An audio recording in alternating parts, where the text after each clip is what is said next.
Things are not looking good for James Gunn, who just might be done at the DCU after the takeover of Warner Brothers is done. Today we'll tell you what's going down, and it's the Supergirl trailer, perhaps even its box office projections. Kryptonite has entered the fight with Supergirl.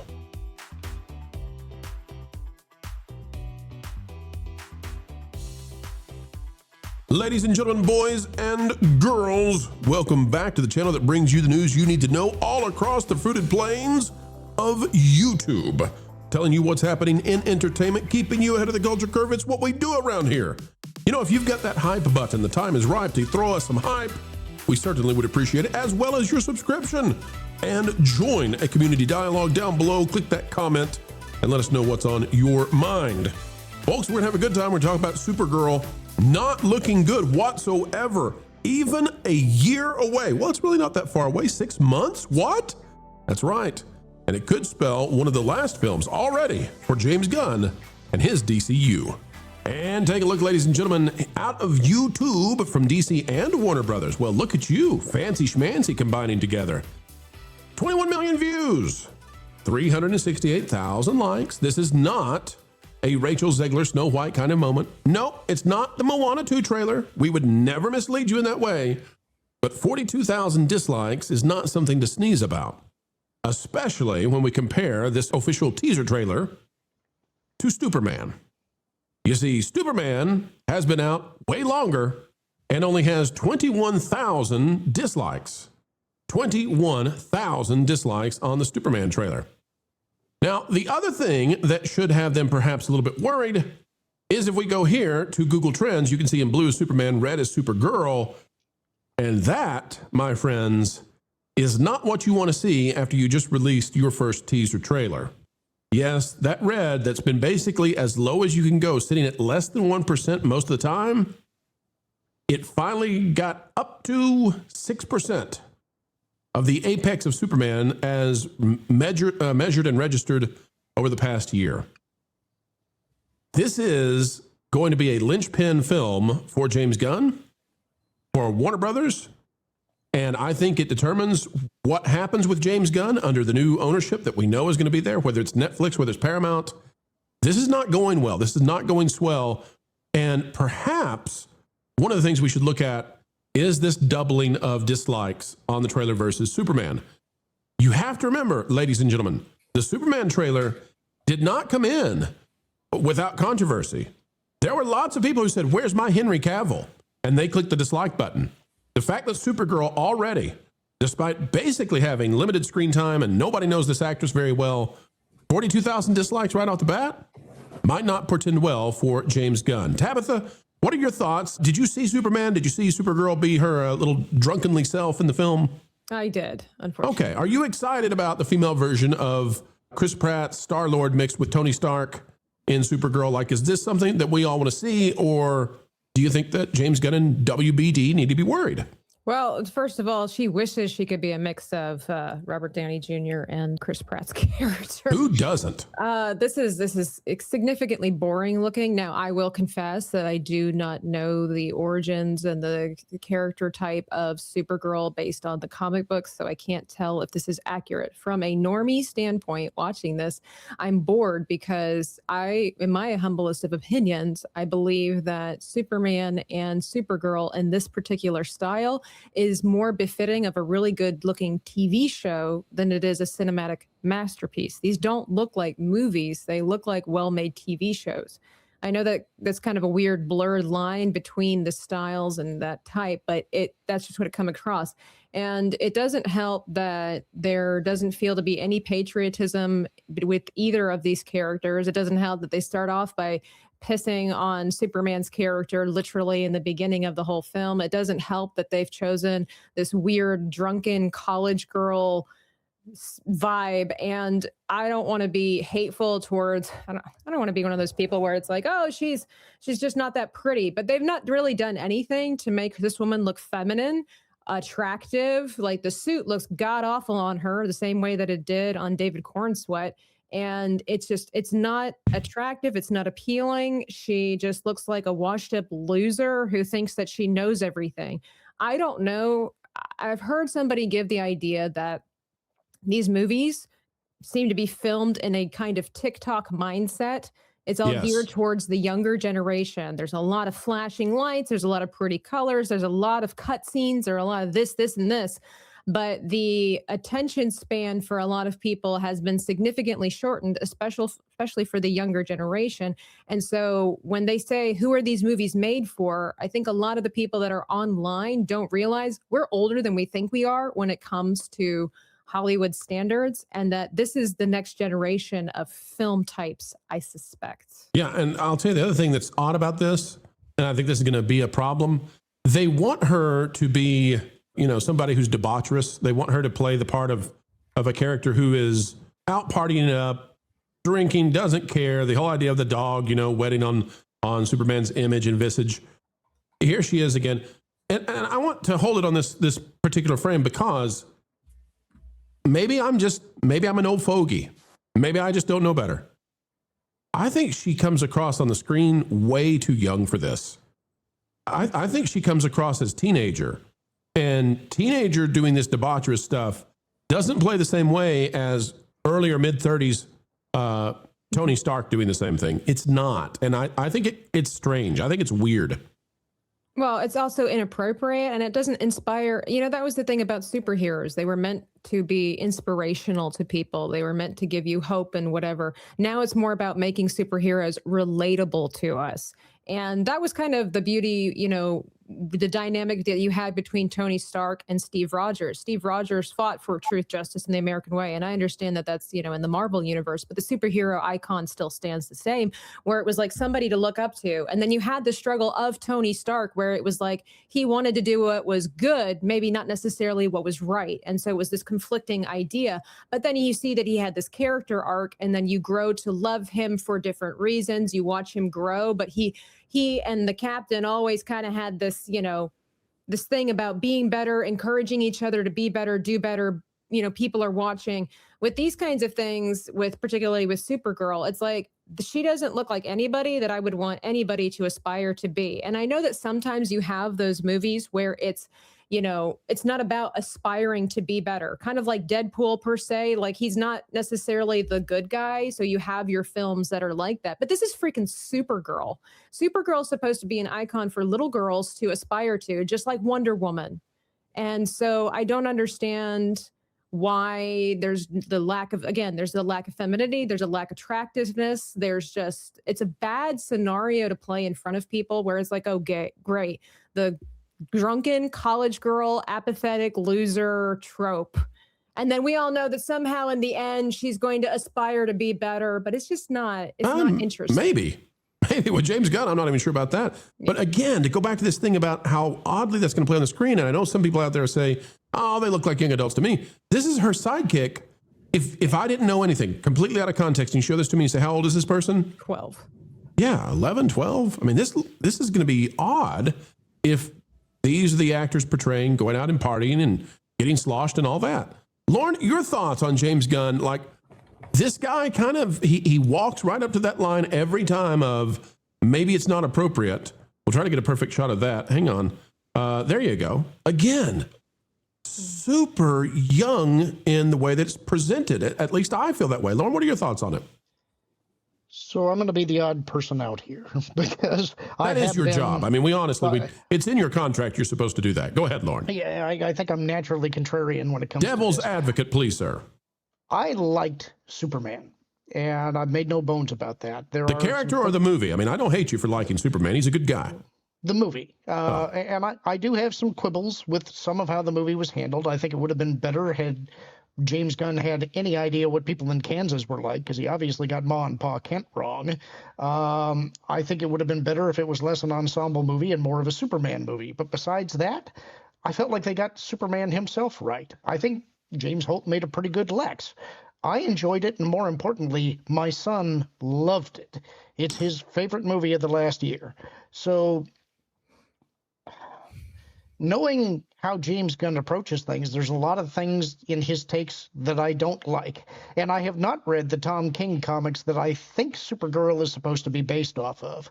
My hope is that what we're seeing is exactly what Tabitha was saying, which is that this is showing the initial stage of the character in the movie, and I'm hoping that she has an arc where she learns that the way that she's treating herself and acting, she has to aspire to be something better. That's what we want out of a character, is growth. And so I'm hoping that there is an arc that would have to come from her finding something to feel responsible for and having to defend. And I would hope, if they're going to do cameos or other character crossovers like they did in the Superman movie, maybe that means she's got to go to Clark for advice.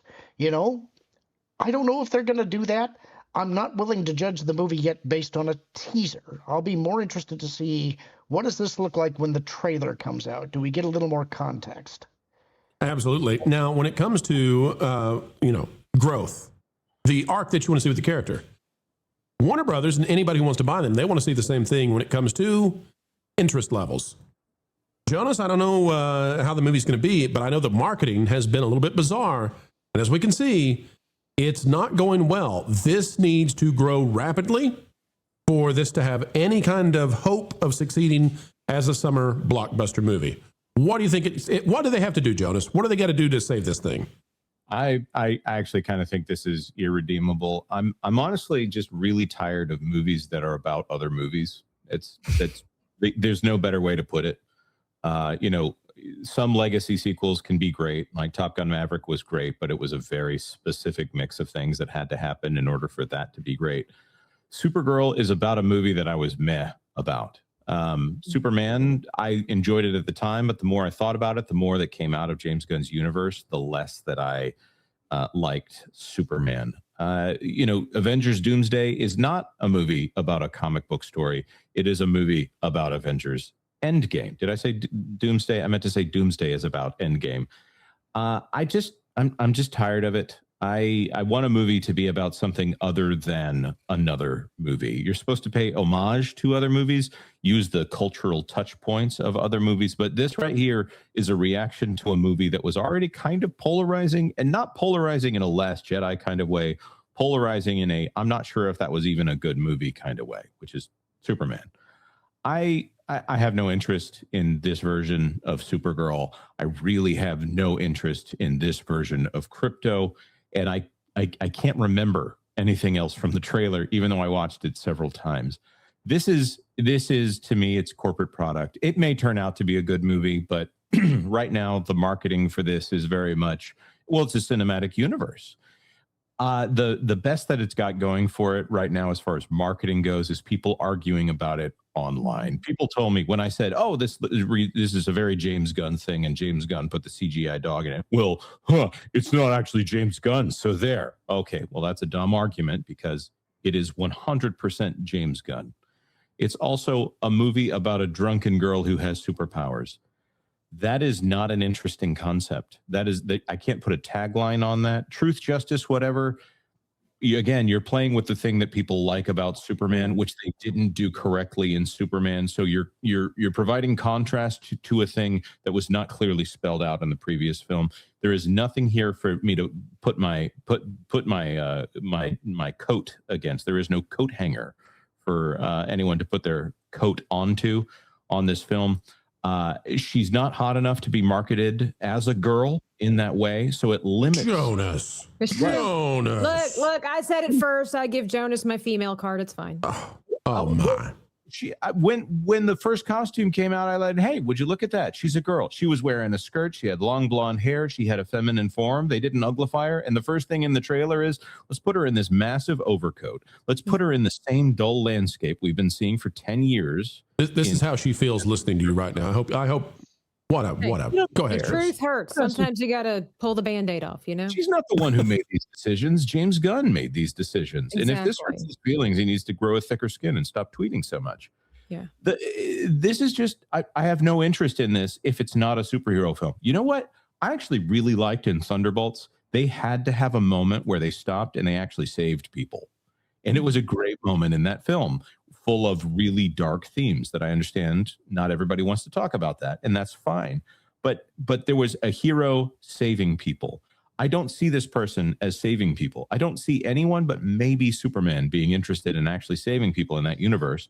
And we've had I don't know, a lot more content. If we go by minutes of content, you got Peacemaker season 2, which is, as I understand it, even the people who are fine with rated M content were saying, my goodness, James Gunn, what is wrong with you? And some of the scenes. It's the Peacemaker thing that worries me, right? Superman doesn't worry me. Superman was a film that was polarizing. Some people loved it. Some people hated it. We gave it like a 6.5 out of 10 here. It was fine.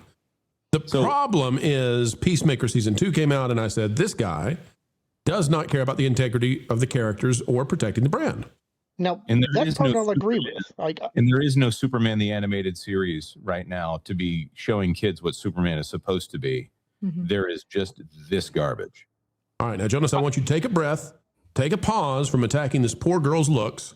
I know you've got bad influences around here these days. Tabitha, I'm looking at you. Come on, lift this man up. Come on, help him be better. Lauren, your thoughts on this one real quick.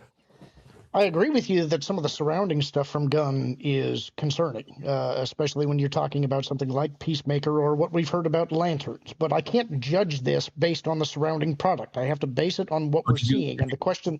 Did you like the orange and brown mix of landscapes in the Lanterns trailer?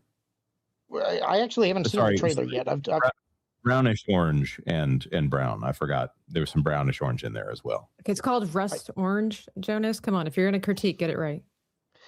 What I do want to ask you, Jonas, is that you're complaining about her look in the overcoat and all of that stuff. How do you contrast that with this image? Because you were saying you like seeing her in the Supergirl outfit with the skirt and everything. That's what this is. And that indicates to me she's look at these muted blues, muted yellows, muted reds. This is the same. I made the same complaint about Red 1. It's a Christmas movie where they desaturated everything so they could light it flat. I don't see. That's got nothing to do with the story, though. You're judging it based on style and aesthetic. I am, because it's a comic book movie. Style and aesthetic. Get him, Lauren. But this to me is okay. We're gonna do Guardians of the Galaxy without. Let's also point out that Chris Pratt as Star-Lord was charming and hilarious, and the audience knew that he was charming and hilarious, and then he got buff. So with this, we have no introduction to this character other than I was drunk through the whole movie and I have a really bad dog. That is all we know about the character. And she doesn't care about her appearance. This is exactly, she does not care about her appearance. I'm not saying the actress herself, but the decisions made to feature her like this as Supergirl and then as the regular person is to give off the vibe, I don't care what anybody thinks about me. And not in a good way. Like there's an element where you shouldn't care about what people think about you or whatever. This is the vibes of like we've had movies where women don't care what they think about what people think about them and they're still attractive. And isn't technically Supergirl supposed to be older than Superman? Yeah, she is actually supposed to be. She's supposed to be the older and wiser one. So they've made her look like a minor, an unattractive minor as a full-fledged adult. And are we allowed to say unattractive minor? I'm not sure we can say that. There are ugly kids in the world. I'll say it for you. Oh, I've always wanted to be free to say that. When people say, hey, look at my kid, I just want to say. Everybody has a blooming face. So just because you ugly when you're little doesn't mean you can't be beautiful when you're older. Is it true that when you're a little kid, if you're attractive, like they're going to be an ugly teenager? Is that the way it works? I don't know. Does it reverse really? Who can look pretty. This is not a comment on her actual appearance. No, this is the staged makeup debacle. This is intentional decision making. This woman is not necessarily unattractive. It's the way they've caused her to appear. Nobody in Hollywood is ugly. Let me understand the rule here, okay, Tabitha, just so I understand. It's okay for you to say that this actress does not appear aesthetically pleasing in the movie. It would be bad if Jonas said this particular frame makes her look like Warwick Davis. Warwick I would laugh if she said that. It actually looks true. Medical conditions aside, I think Warwick Davis actually is probably a pretty good looking man. Yeah, he's listen, and we like him. We love that guy. He's doing well. Yeah, he's a great guy, tremendous guy. All right, folks, we got a poll out there. Let's see how we're doing. I have been a peacemaker. I just want to say that I've worked very hard at maintaining friendships here, and that's what we're about. I'm going to leave that phrasing right where it is. So the poll that we've got, which was very fair, probably run by Rasmussen, honestly. Tabitha, you and I have won. Jonas, well, I said who won this particular discussion. Oh. Lauren, you're very respectable at 21%. Jonas came in at 38%. And the option Pro and Tabitha, but also including also I love them, 41%. So Tabitha, we obviously the clear winners here. Sorry, Jonas. Yes, everyone wants Supergirl too. Just go ahead and make it right now with the same feel as this trailer. That's obviously what everyone was saying. Jonas, we're just trying to keep you in reality, okay? We're trying to keep it grounded here, okay? I can't wait for what's the next one? Super meh? Mega meh. Mega meh. Often as we get ready to wrap these up, folks, you'll hear us say, keep learning, keep growing, keep having fun. And the reason we do it is because we appreciate you. It's true, we do. And we want you to have a good time. Thank you for giving us the great time of spending time with you. Folks, on the way out the door, consider clicking that like button, share, subscribe, click it and stick it to the algorithms. It's the notification bell, and drop a comment down below because you matter. Your thoughts matter. Who cares what the legacy corporate deadbeat media tells you? You really are important. And we're a testament to that. We wouldn't be here without folks just like you. And since we've said it, we'll say it once more. Folks, wherever you are and whatever you're doing, keep learning, keep growing, and as always, keep having fun.